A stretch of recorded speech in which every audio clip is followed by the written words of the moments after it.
Hello, trainers. Hello. Welcome to another episode. It's been, a long time. It's been a while since we actually posted a video. It's been kind of hectic crazy on my side. Sorry about that. I was wanting to do a Spring Cup update to teams and never got to it. Now knowing that tomorrow with the rotation switching, we're getting more Spring Cup on top of Master League. So we're going to do a little bit of both because I don't think there's going to be much of a difference for Master League with everything that we discussed about a couple weeks ago.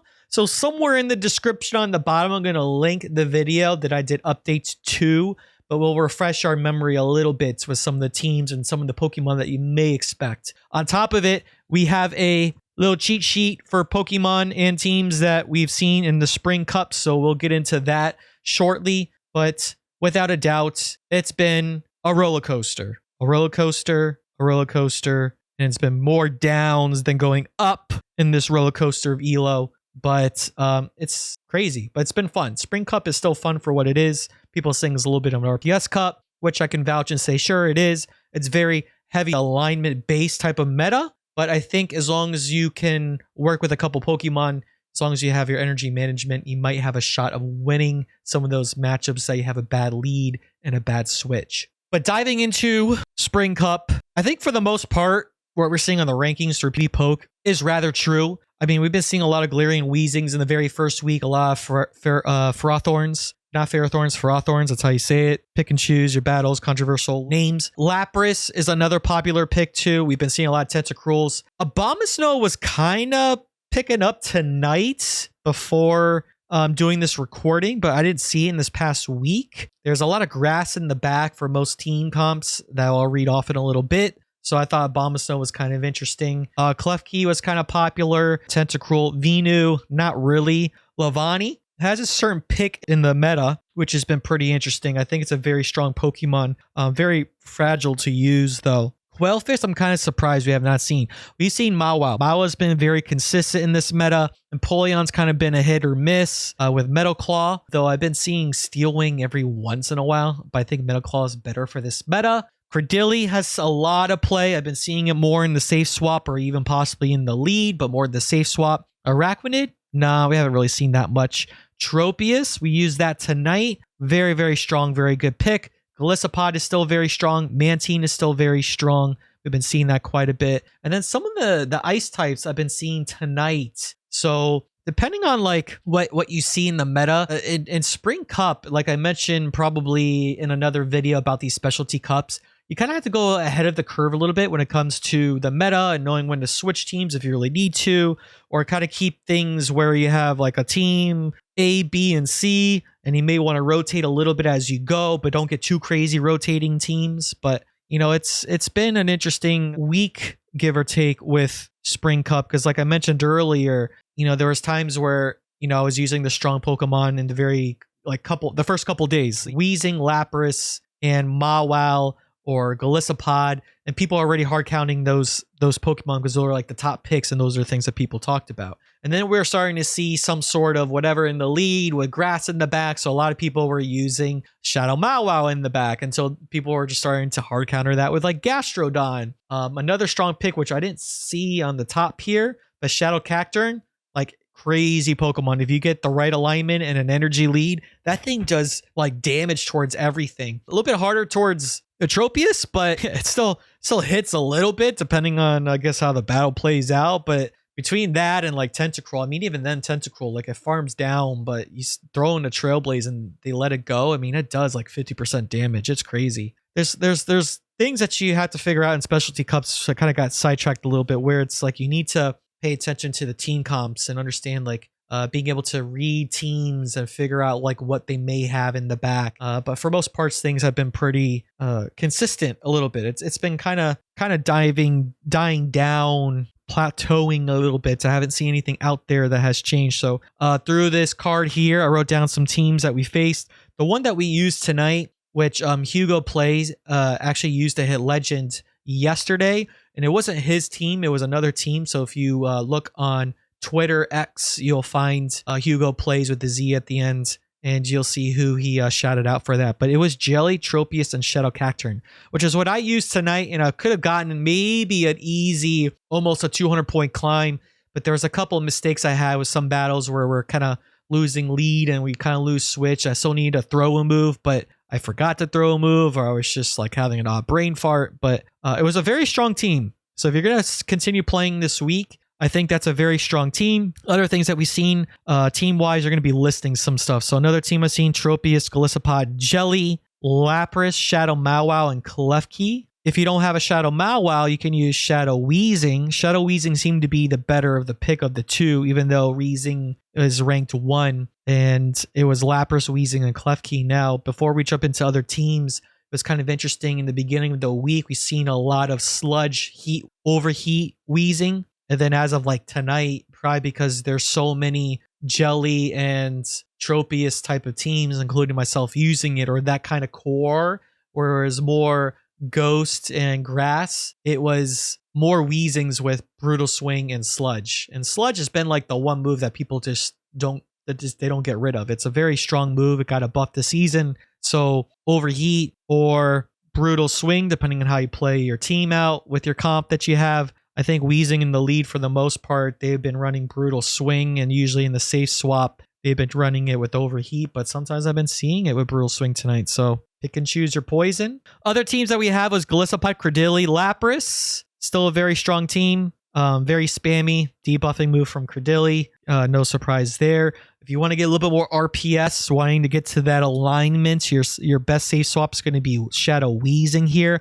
And I'm assuming Brutal Swing might be a little bit better here. I'm assuming. But Gastro in the lead, Shadow Weezing, and Shadow Cacturn. Another interesting Pokemon team that we've seen tonight, which I was very surprised. It was funny, earlier in the week, I was thinking of Lantern with all the Lapras, the Golisopods, and the Mantines. But I've been seeing it a couple of times tonight with Lantern and having like Mantine and Ferrothorn. You know, Lantern doesn't want to see the grass types. So Mantine and Ferrothorn kind of has that coverage for that. So it seemed like it was a very strong team. We've beaten it twice. I think we maybe seen the team 3 times, or at least the variants in the back of something different. Another team was Jelly, Mantine, and Shadow Mawile. And then the last team, just to throw in Napoleon, because we did see it quite a bit earlier in the week, last week, but not so much tonight in the past few battles days ago. But Napoleon, Ferrothorn, and Mantine. So those are just some random teams. I don't want to really dive into it too much. We kind of talked a little bit about it. I don't think the metas are going to really change too much. You know, you just kind of have to, you know, find that team that's very strong. And it seemed like the one that was pretty consistent more than anything for a while was Lapras, Klefki, and Mawile. But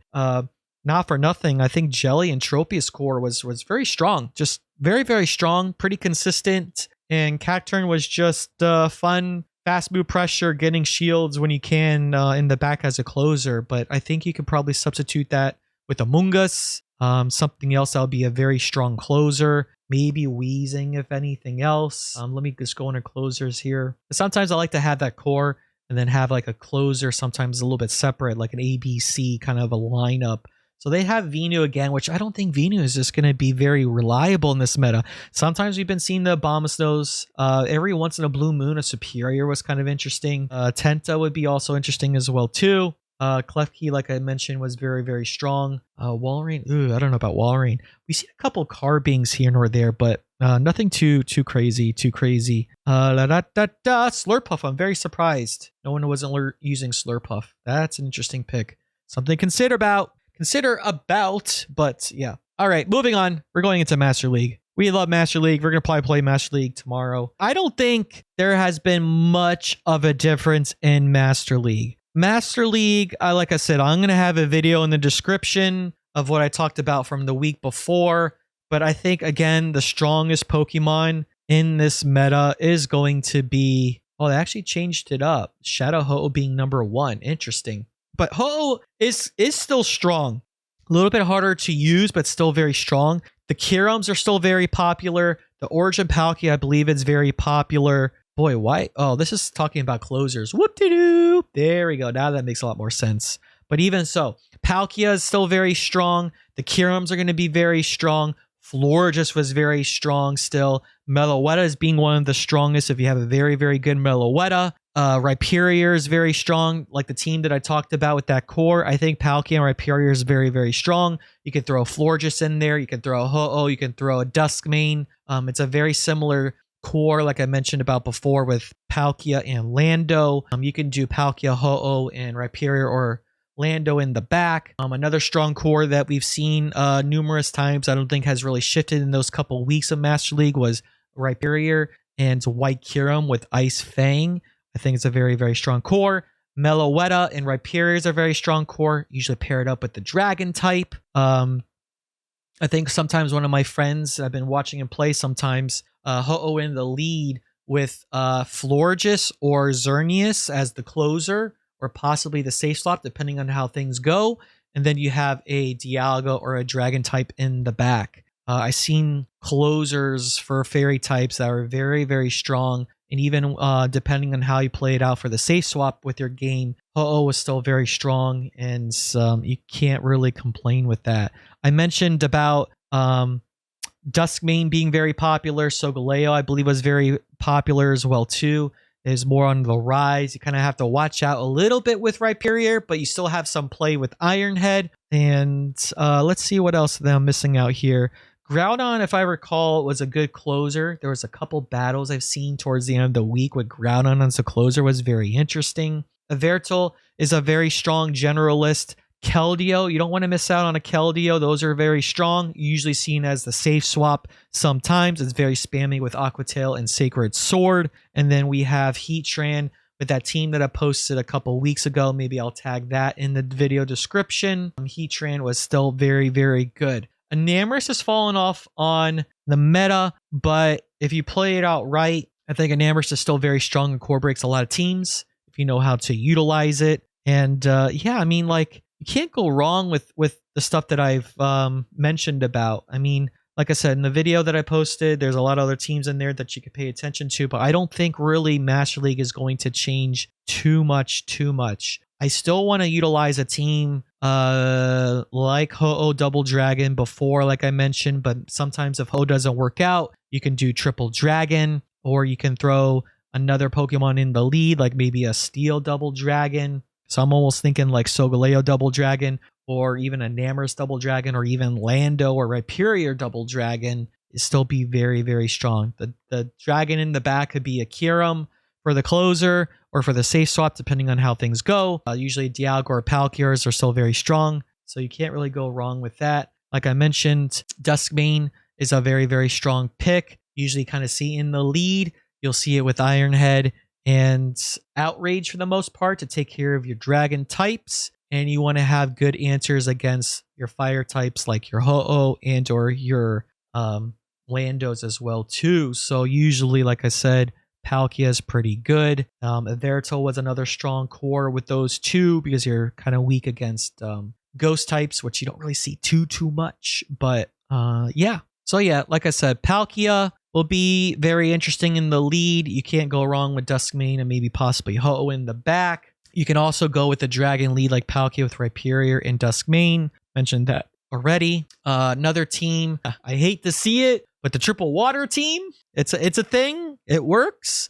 Kyogre, Palkia, and Prima. Sometimes you want the Charm Prima in the back, because if you have your dragons, it's a very, very easy shield farm down situation sometimes, depending on which dragon you're up against. But Palkia being very spammy, you have a lot of checks in your answers to Ho-Oh, so you can't really go wrong with that team. Like I mentioned, Avertil, Duskmane, and a fairy type if it's either Xerneas or Florges. Florges is a very, very strong pick. I want to remember if like Meloetta and Florges was a thing, because I felt like it was, but I just couldn't really like recall for what it was. But maybe we'll get some more team analysis as we play this week in Master League. And like I mentioned, you can't really go wrong with using Lando still. You just want to have coverage against your dragon and your ice types, which is usually going to be your Kyurem. So again, Palkia or Dialga, or you can use both of those in the back actually, or Palkia and a fairy type of sorts, which I think I've seen sometimes with like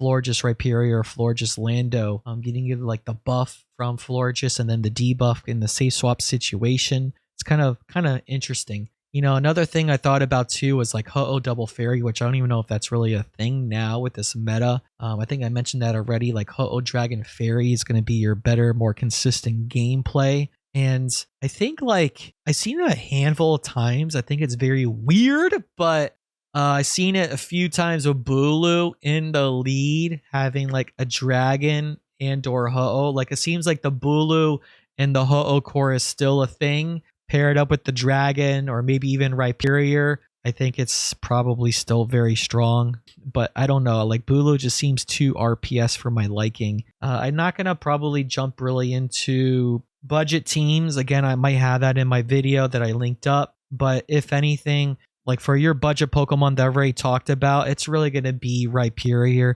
It's really going to be Florges. Gyarados is still kind of hard to use if you don't have a good dragon at this point. But if you really need a good Pokemon that's not a legendary, Gyarados. I'm just looking down and seeing here. Kind of funny, I've seen one of our content creators and streamers, Coolstar, using Marshadow. I don't remember what she paired it up with, if it was like Dialga and I forgot what other Pokemon, but Marshadow with Close Combat and Ice Punch was actually pretty good. So, but yeah, I think I kind of covered everything for both Spring Cup and Master League. We'll just see how things go this week in terms of climbing. Like I said, it's been a rough season. Not so much, you know, it's been more or less my mistakes with my gameplay at times, but sometimes I've been getting some odd stuff in those couple weeks of Master League Premier where everything just seemed very sluggish and just out of line. And Master League Premier seems more crucial sometimes than it is for Master League Open. But we're back, what, like 2450-ish, give or take. So hopefully we'll be able to climb, get to Expert this week. It'll be really nice to hit Legend, but fingers crossed, let's not jinx ourselves, but we'll see how things go. Without a doubt, I'll see y'all in another video. Hopefully this week I can post more shorts and some other long form content to keep you guys engaged. I'll see y'all later. Ciao. Bye.